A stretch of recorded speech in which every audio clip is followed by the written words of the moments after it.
Welcome to the Extra Literary Affairs podcast. We provide fiction reviews for the lit, curious reader, because why not try a little of everything? Our scholarish approach and cozy book club atmosphere makes literature accessible to everyone. Whether you're a casual reader or a devoted bookworm, join us on our literary journey to explore all genres.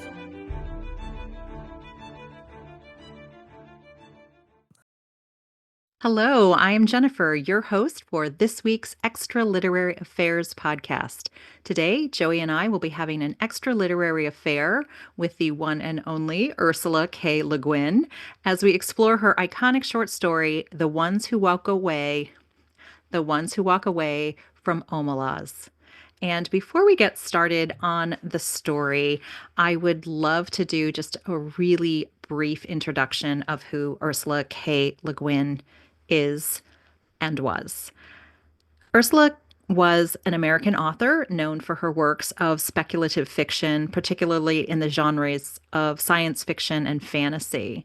She has been called a major voice in American letters. However, she herself preferred to be known as an American novelist. Ursula was born in October of 1929, and she crafted intricate universes and profound narratives that explored themes of gender, society, and human nature.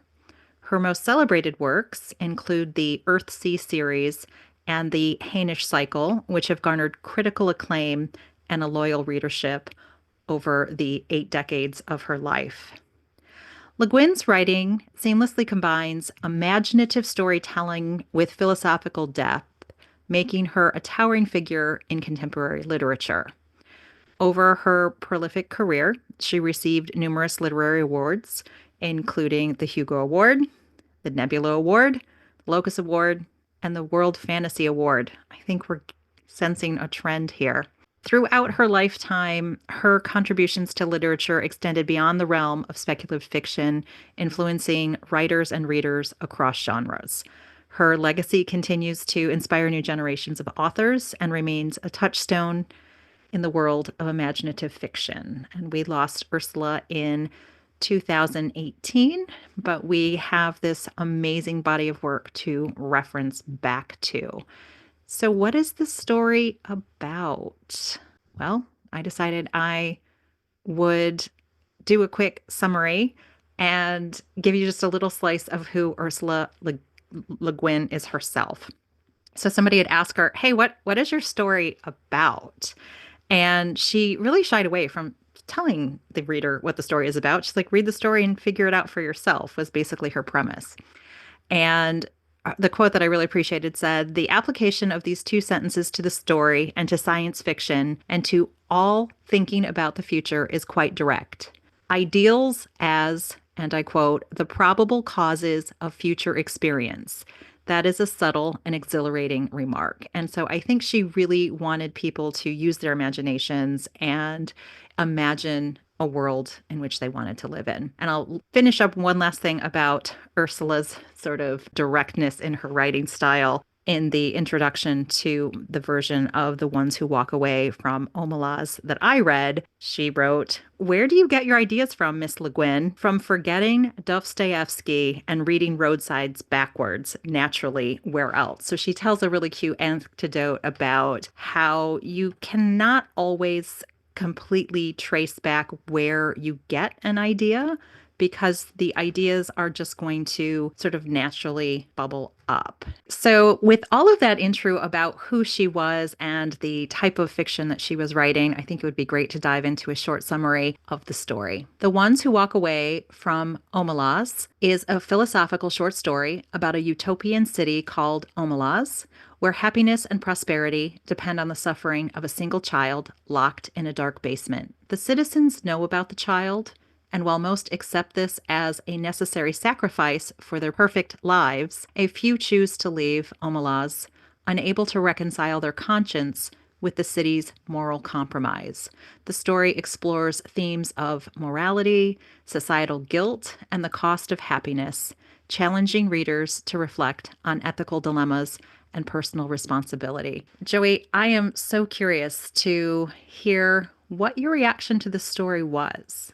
Well, I have a very different reaction to this story now because of the N.K. Jemisin story because this was obviously a response to this story that Jemison wrote. I mean, even the title is a response to say the ones who walk away and the ones who stay and fight. I mean, that's exactly what's going on. And I love that. I love that for N.K. Jemisin. I think I had such a different perspective because obviously we had read this for a book club, you and I and other people that was not recorded. And we talked about it. And I do really like this story, but I think it just like seeing such a different type of utopia. I think both authors did a great job with including us. I think Ursula K. LeGuin does it differently than N.K. Jemisin does. I like how LeGuin is asking us to participate in the writing of the story because she's like, I don't know what this place looks like. I don't know what's in it. I don't know what kind of technology they have.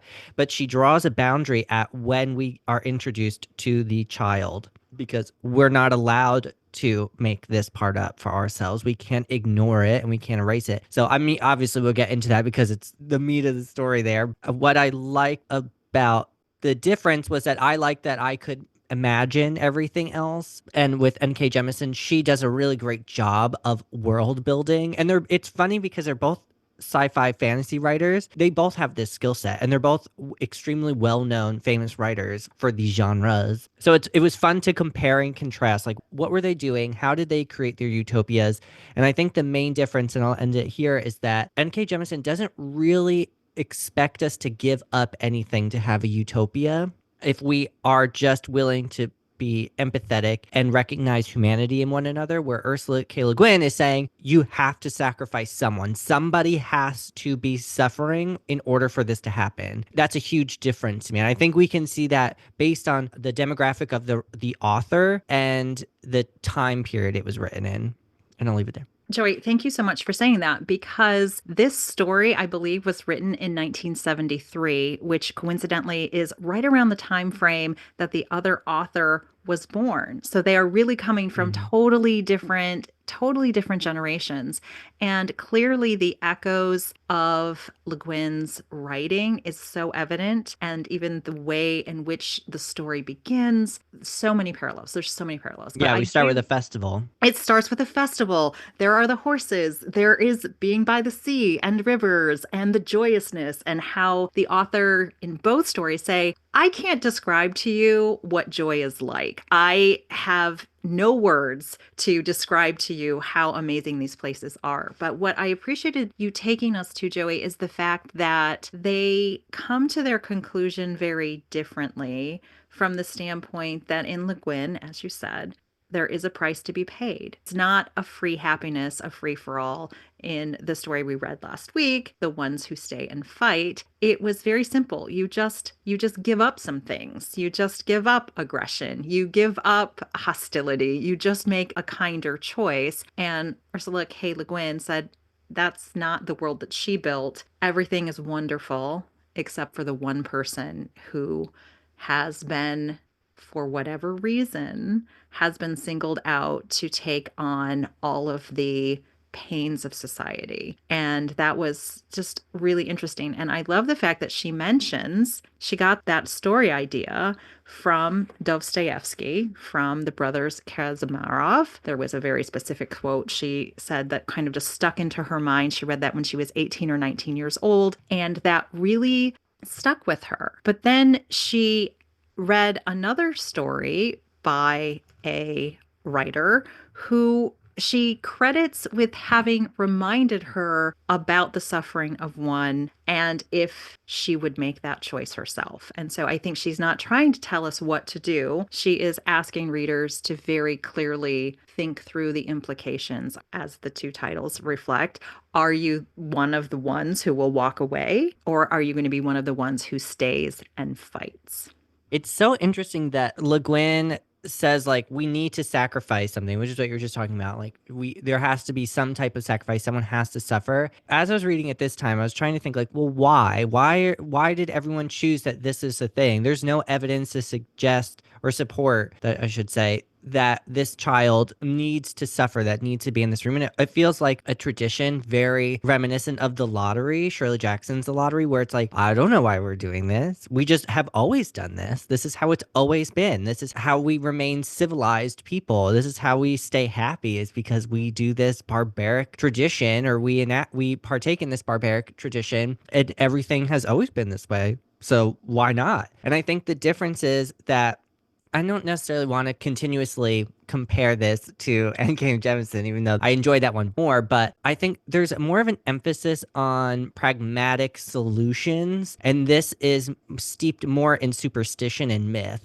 where like there was more technological advancement in N.K. Jemison's, and in here LeGuin is like, I don't know, there could be. Maybe it doesn't fit in your utopia. Maybe you want everything to be like as if you lived in Victorian England and you have limited means of transportation and all of that kind of stuff. So that's what I was trying to figure out this time while I was reading it, and trying to find any maybe hints that LeGuin was leaving us. But she doesn't, because we have to figure it. Like, that's the part of the myth that I think we need as the reader to fill in. Like, where did this come from? Why is it still here? Why do these people still want to do this? I mean, obviously some of them don't because they walk away, but that was on my mind this time. I was a little perplexed about thinking about this as a philosophy, right? They have that whole train problem. It's like, oh, do you switch the track to kill one person to Yeah. save the whole train full, or do you not? And this sort of felt like that same type of psychological construct. It's like, what is best for society? Is it ignoring the suffering of one because one is not the many? And if the many are really enjoying the fruits of this very peaceful, very live and let live kind of atmosphere, I really did appreciate in the ones who walk away from Omelas is that she's like, we can have sex, we can have freedom, we can Hmm. have drugs.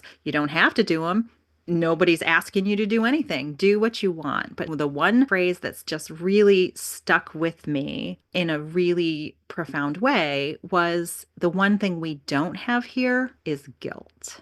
And that Hmm. felt very persuasive because in the story we discussed last week, there was a very pragmatic approach to when evil infects the individuals with this knowledge that was not great knowledge, it needed to be terminated. And Hmm. in this story, there is no mention of murder, of capital punishment. None of those things are in Le Guin's story. It's just there is one person who was singled out, which in the description that it was a person who had some either pre-existing or came about as a result of their captivity and being placed in this. It's a younger child who cannot speak, cannot communicate, is just reduced to animal status, but they're like, that is okay because everyone else can live a charmed life.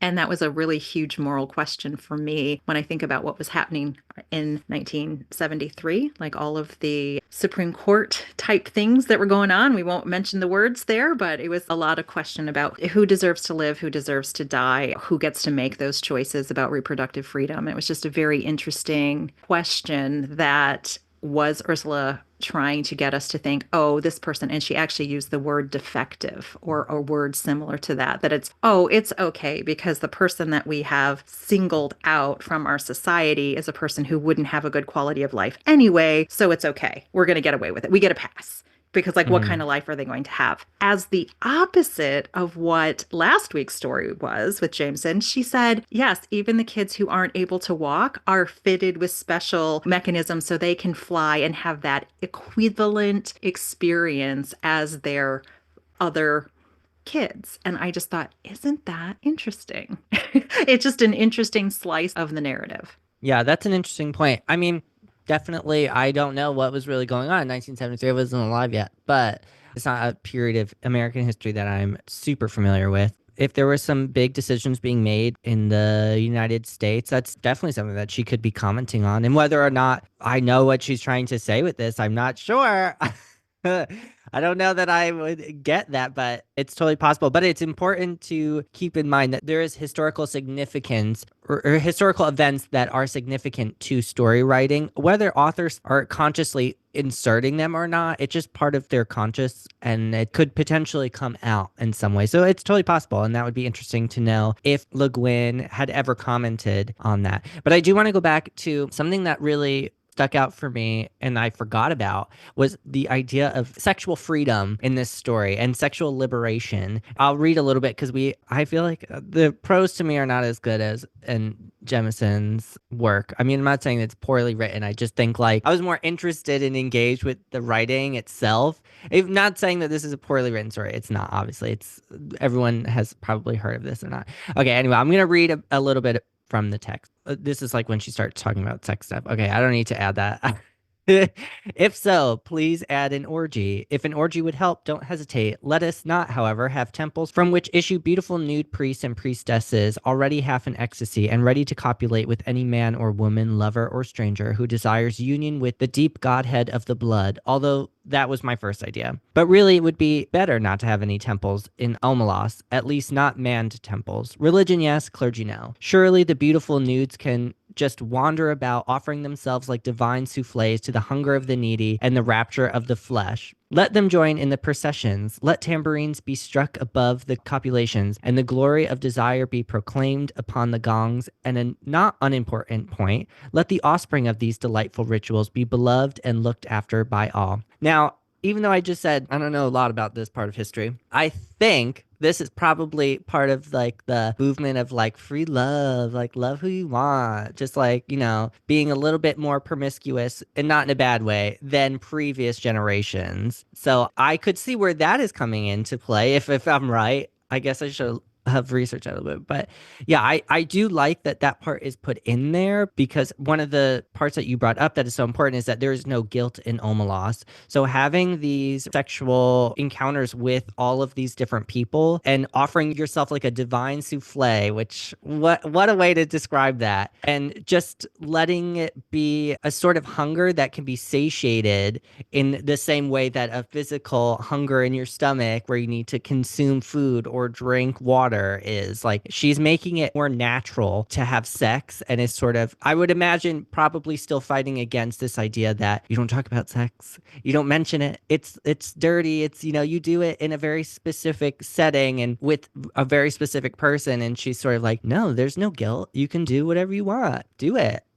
Yeah, and it's like early consent as well, right? It's like she doesn't talk about any sort of sexual violence or any violence in the society at all. It's like everyone is getting along. And so, Joey, I just want to take you back. I was born in the 70s, so like this is kind of my origin story as well. So I'm just going to read you a quick little recap of what was happening in 1973. So the major events that happened, it was the end of the Vietnam War. It was the first oil Mm. crisis, and Roe v. Wade was put into place. And so when you said it was this the start of the hippies and the free love, it's like, well, that had already happened. We are now transitioning to the 70s. So we're going to get into this more sexually liberated. It's okay to be divorced. It's okay to go to the disco. It's okay to do these things that are coming in 1978 and 79. And I think this story is interesting for me as a contrast. It's kind of a blueprint. You can definitely see Jameson's story. If you just set them side by side, you can draw the parallels between the things that they Mm-hmm. put in. But the sex part and the drugs part was 100% missing from this more modern story, as it was more prevalent in the story from 1973. So I thought that was really, really interesting. And I also just read here it's when the Watergate scandal began, the first mobile phone call, like way before cell phones were like a real thing for everybody.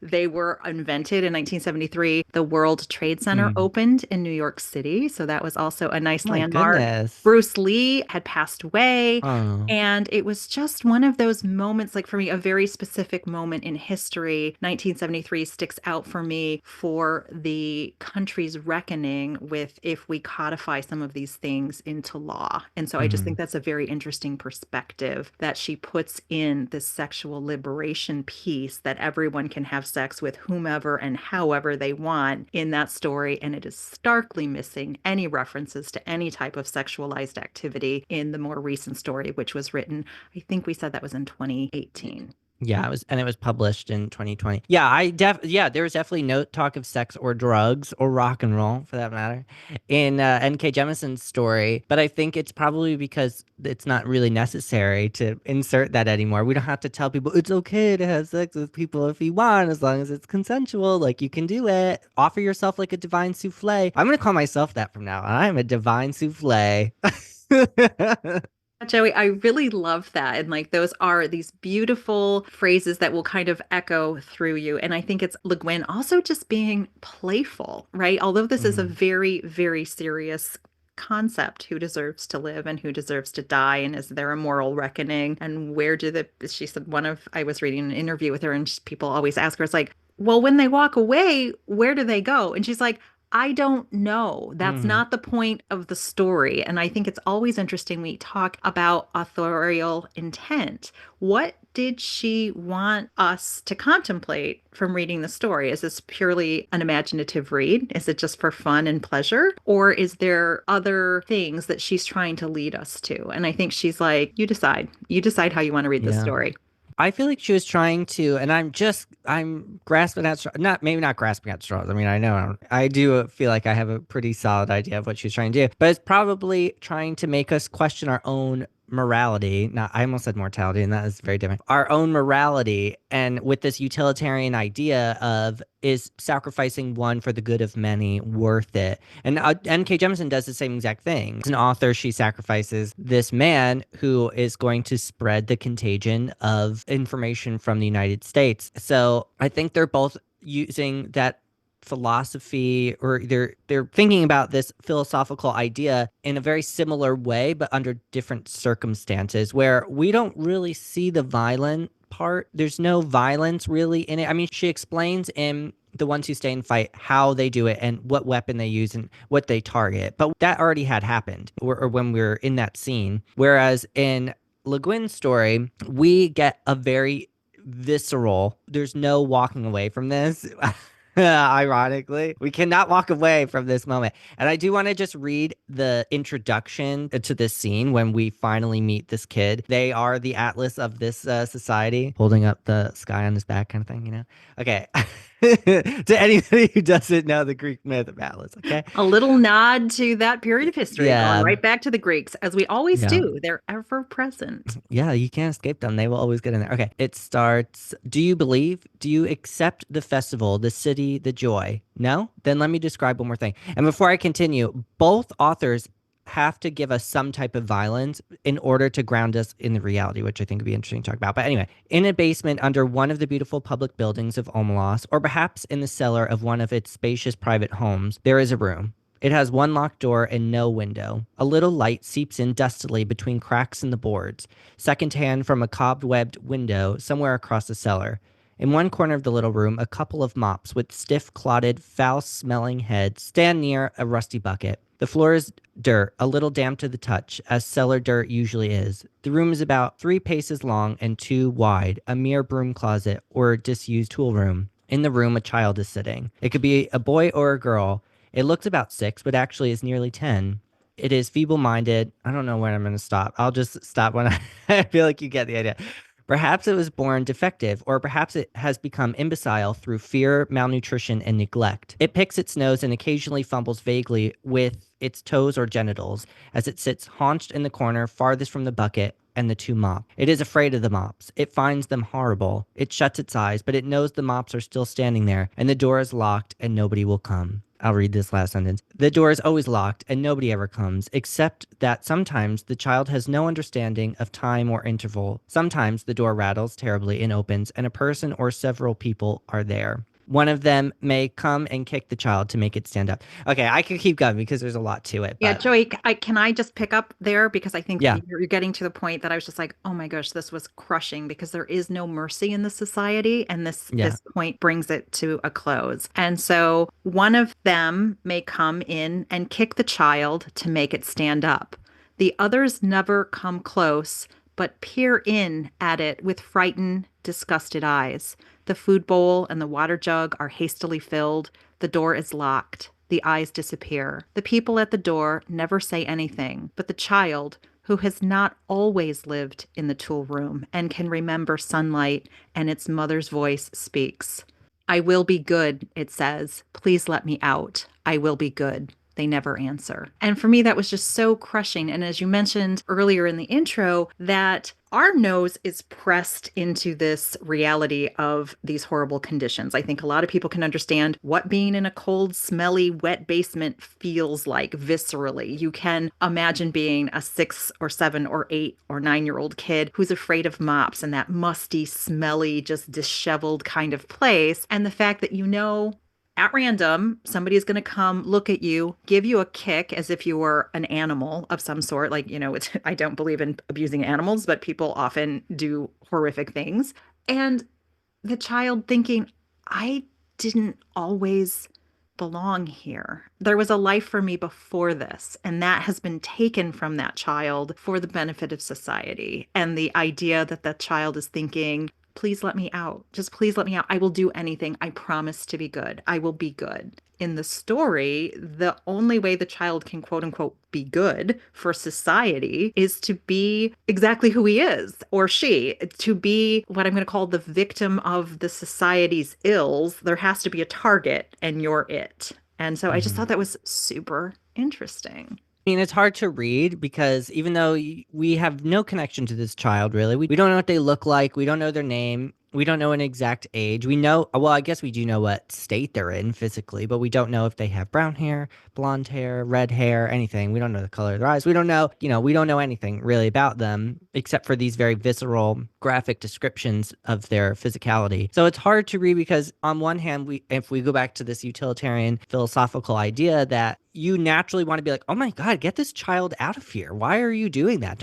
You don't do this to people, and never mind children who are completely innocent and cannot fight for themselves. And so I think you kind of have to then sit back and be like, well, if this is a fantasy story, and what it is, okay, so we have to assume that the rules and the laws that LeGuin has set forth in this story are gospel, for the lack of a better word, and that's how law and order works. Maybe that's a better word to explain it. And it makes it sort of confusing because we make the rules in Omelas, but we cannot rewrite this. And so it's a very sort of like confusing in a good way, and I think on purpose. It really makes the reader think like, well, if I have control over Omelas, then I don't want this to happen. But if I take this kid out, then everybody could potentially suffer, and I destroy an entire civilization or a society or a city or whatever. Because obviously we don't know what is surrounding Omelas. It could be that this is the last encampment of humans. So you do have to have that same conversation that happens in N.K. Jemison's story, which is the social worker's reaction to this little girl after her father's death, which is that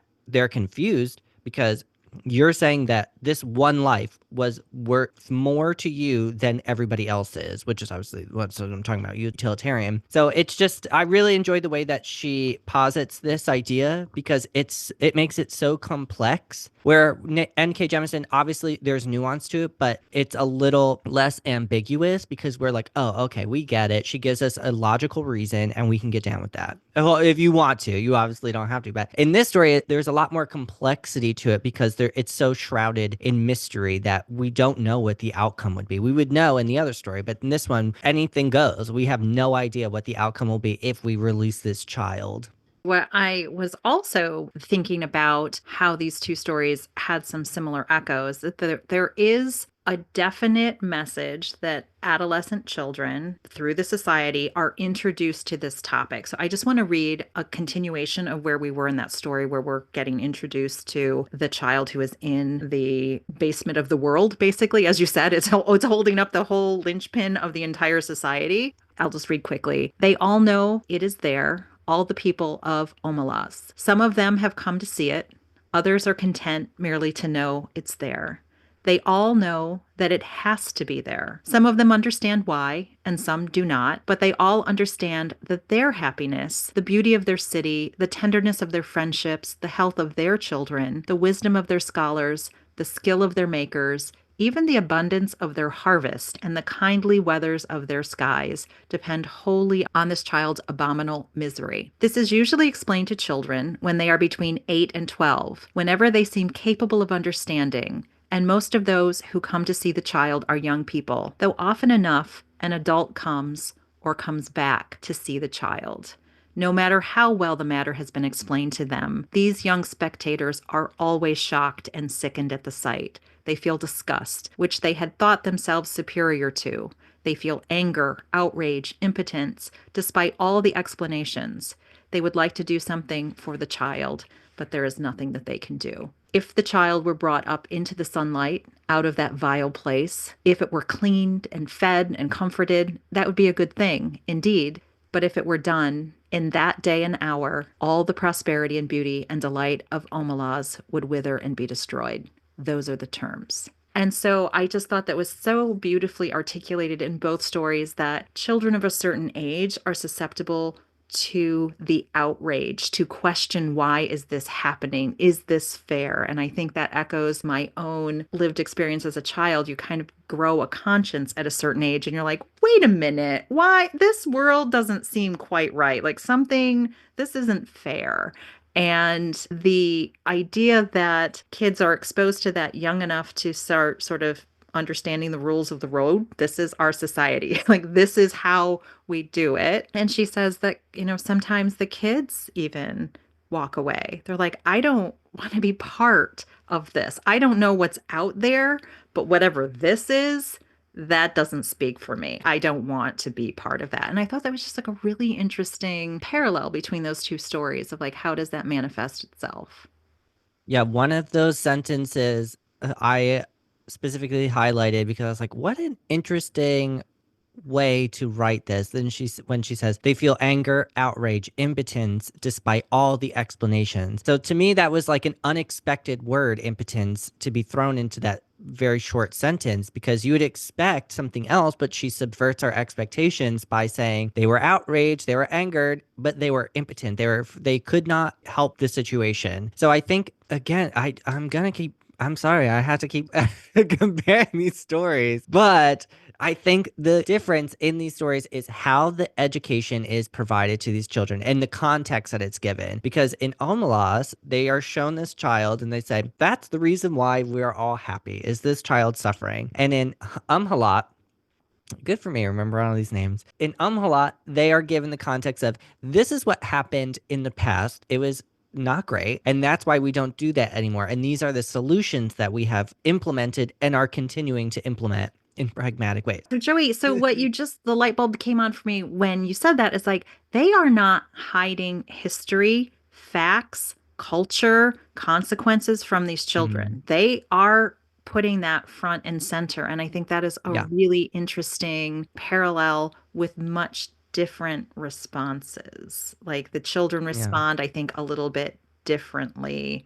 Well, to your point before, when you first started reading this section, that you made a good point that like you're at this age where you start to understand the consequences of actions. Hopefully it's a little younger, but I don't remember being I who could say? It's different for everyone. But you are at this pivotal age where you start to think of the world as just or unjust. And in the last episode you talked about as a child learning about the Japanese internment camps in the United States and thinking like, what? That just broke my brain. That's not anything that you guys told me was supposed to be going on up in here, and now it is. So that's messed up. It like makes you redefine the society in which you live. And so I think the way that information is presented to children is incredibly important in both of these stories because they either are it's a call to action, and which in the last story, in The Ones Who Stay and Fight, the title is a call to action, but the ending, not the very ending, the ending of this story is a call to action to the reader because we're called out and said, well, you now know about this little girl and their trials and tribulations. So you have to do something. You have to act now. That is the moral thing to do. Where in Omelas, if you don't like it, you can go and go somewhere else. And what that something else is, we don't know. It could be the afterlife. It could be there's nothingness outside. There cease to exist at that point. It could be a metaphor for suicide or something. It could be many things. And obviously, LeGuin's like she wasn't going to tell us anyway. So use your imagination. Yeah, I thought that was such an interesting sentence and just a sequence of emotions: anger, outrage, impotence. And it doesn't seem. I'm not discouraging Ursula K. Le Guin's writing or the way that she's telling this story. I think she's probably trying to show how ridiculous that might have been, or maybe she wasn't, but that's how I'm interpreting it. Where she's like, "Oh, you're outraged, you're angered at what is happening to this child. Oh, but you're not going to do anything about it. You're just going to walk away." Where N.K. Jemisin is like, "No, solidarity. Here's the problem, and here's the solution that a lot of people have, great minds have come together to solve it. We're going to continue to implement these and improve upon these ideas." Where in this story, they can walk away. They don't Joey, have to do it. yeah, and I love that you took us there because I do want to go back to the children, but you took me to the moment where in the story from last week, it is like this is a justifiable killing of someone who's been infected with bad information that is now going to infect the whole. So one life has to be sacrificed to Hmm. keep the peace for the rest. And that is similar to what we're seeing here, although this person is not killed, they are held in involuntary servitude, right? They are reduced to just a living, breathing embodiment of ick. I don't even know what the word is. They're the thing that's left in Pandora's box. Yeah, the one last thing is like, oh Yeah. man, like this is what's left. It's like, yeah, that's what's left. And I think that's interesting to ask the question in both of these stories, does a single life have the same value as all the other lives? And I think both of the female authors really did ask us to ask that question. Jameson says, if why didn't anybody stand up for these people who said I was assaulted or I was having a difficulty? It's just like no one speaks for you. And that was in their quote unquote old days. That was in their history. And now that they've evolved past that, they're like, oh, we don't have to talk about these things because they don't happen anymore. And Joy, I just want to pivot really quickly back to the differences of what happens with these kids. So they go, they see this horrific event, they have to kind of mull it over. And this sentence refers back to those children who are the viewers of this atrocity. Their tears at the bitter injustice dry when they begin to perceive the terrible justice of reality and to accept it. Yet it is their tears and anger, the trying of their generosity, and the acceptance of their helplessness, which are perhaps the true source of the splendor of their lives. Theirs is no vapid, irresponsible happiness. They know that they, like the child, are not free. They know compassion. And so the way she frames that is that the sweetness of their life is enhanced by knowing that someone else had to suffer. Not that they love their suffering. They're not, what's the word, masochists. I don't think they Yeah. are sadists. They don't enjoy the pleasure, they don't get pleasure from the fact that this person is suffering. They acknowledge, and now this feels like a Christian Christ-like thing to say, that the suffering of one redeems everyone else and makes paradise on earth possible for these people. They say they don't want for anything. Everyone gets to live in harmony. And I think we talked last week that the ones who stay and fight, there was like a clear lack of any religious direct references. Like that's just not Hmm. even in the story. And LeGuin takes us to a different place. She's like, we have religion, all right. Like we're down with religion. But we don't have clergy. We don't have this organized system. And I think that's really interesting. And until this moment, I did not put into perspective that the sacrifice of this one child has some parallels with some of the things we have heard in perhaps some religious text, right? That one Hmm. person was sacrificed so everyone else could have a better life. Just curious, that Yeah. just occurred to me. He could this kid could be a Christ-like figure for sure. I don't know if the author was religious at all.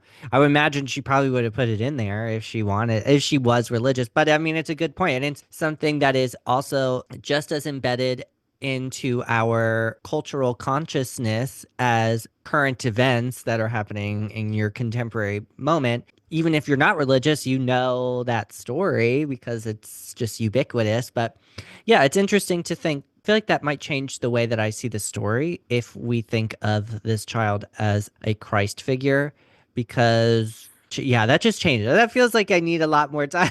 I have I more. don't want I to need take more you there. time. Yeah, Joey, I don't want Yeah. to take you there. I didn't just want to open the door and have you look in there and then close the door and say, deal with this on your own. I would like to go back to something that Ursula Le Guin said about this story because the afterword in the version that I read was Mm. so beautiful. She says, games and stories are imitations of life, ways of playing at life sometimes ways of learning how to live. Some of the rules may appear both cruel and arbitrary, but if you want to play the game or live the life, you have to follow them. Most of the questions I get about Omelas, however, I can't answer. They are based on the assumption that the story itself is the answer to a question and want me to explain it to them. But it isn't an answer, it's a question. I didn't think this question up. I invented this particular way of asking it, yes, but I'd found it asked by two writers I read earlier in my life. It sank deep into my mind and came out again, at last, in the form of a story. And so I really loved that she was able to kind of pinpoint for herself the origins of these ideas that also ask her to ask questions. And Jameson, I think, did something very similar by talking about Omelas in her story, by making the name of her story so similar to LeGuin, and the references to the horses and the music and like the free society where everyone is accepted. It's like there's so many echoes between this. It's like a conversation that the younger writer is having with the existing text. And I just was so enchanted by that and thought, yes, how many people have been throughout Ursula Le Guin? She's 88 years old. You know, she had a very long literary career, and they talk about people like Neil Gaiman. She Let's. references to Neil Gaiman as one of the people who were influenced by her work, and just there was a whole long list. But it was just interesting for me to think this rippling effect of how Dostoevsky, and she said the other person who also did a riff off of Dostoevsky's moral question was this famous philosopher, an American philosopher called William James, and he gave a talk which she later read, The Moral Philosopher and the Moral Life. And so I love that these ideas, when an author can say, hey, I didn't make this idea up. These larger philosophical questions are not the product of my imagination. They are a product of others. And this is how I'm choosing to investigate that for myself and hopefully open the door for others to kind of think a little bit further. So I love, as you know, when there can be these little threads of history echoing back through people's work. Yeah, I mean, any utilitarian idea, I always think of Dostoevsky and Crime and Punishment in particular, because you can't. It's too good. You just have to read it. Everyone should read Crime and Punishment for sure. It goes so. This is not my soapbox for Crime and Punishment. I don't have to give it any more accolades than it already has. Just like to do one more comparison between these two stories because I Mm. think something that's always really fun for me is like, what was the most recent thing we read together?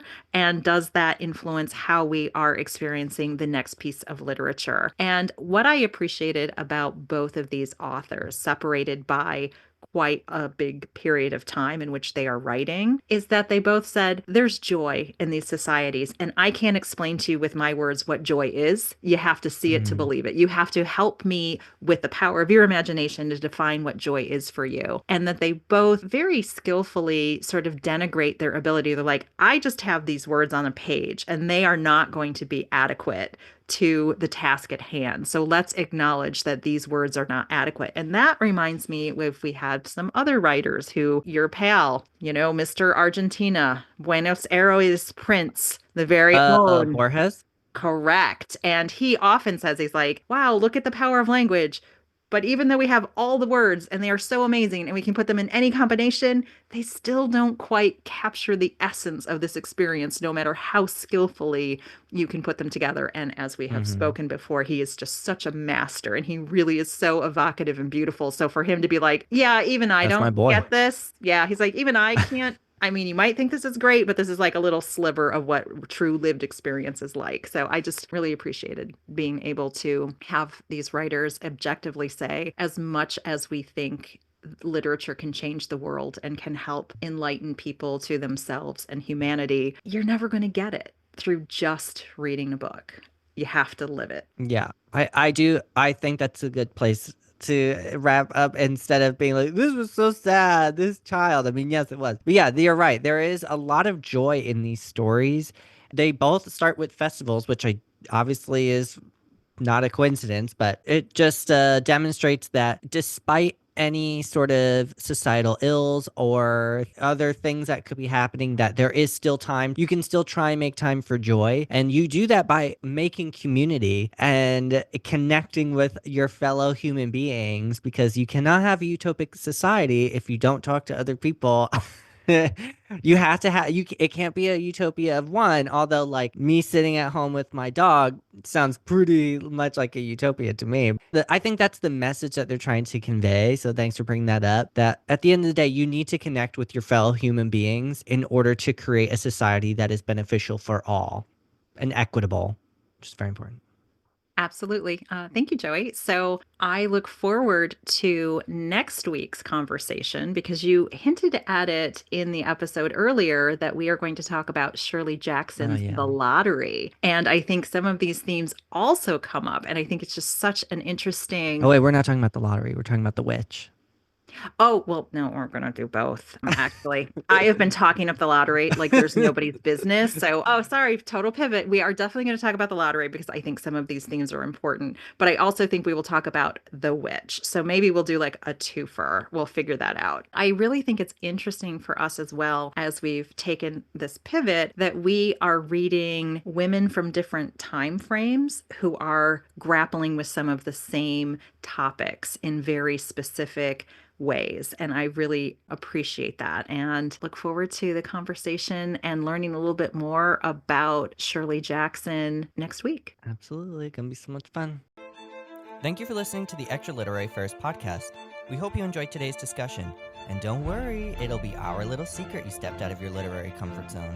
Check out our link tree to follow us on TikTok, YouTube, Blue Sky, and Storygraph.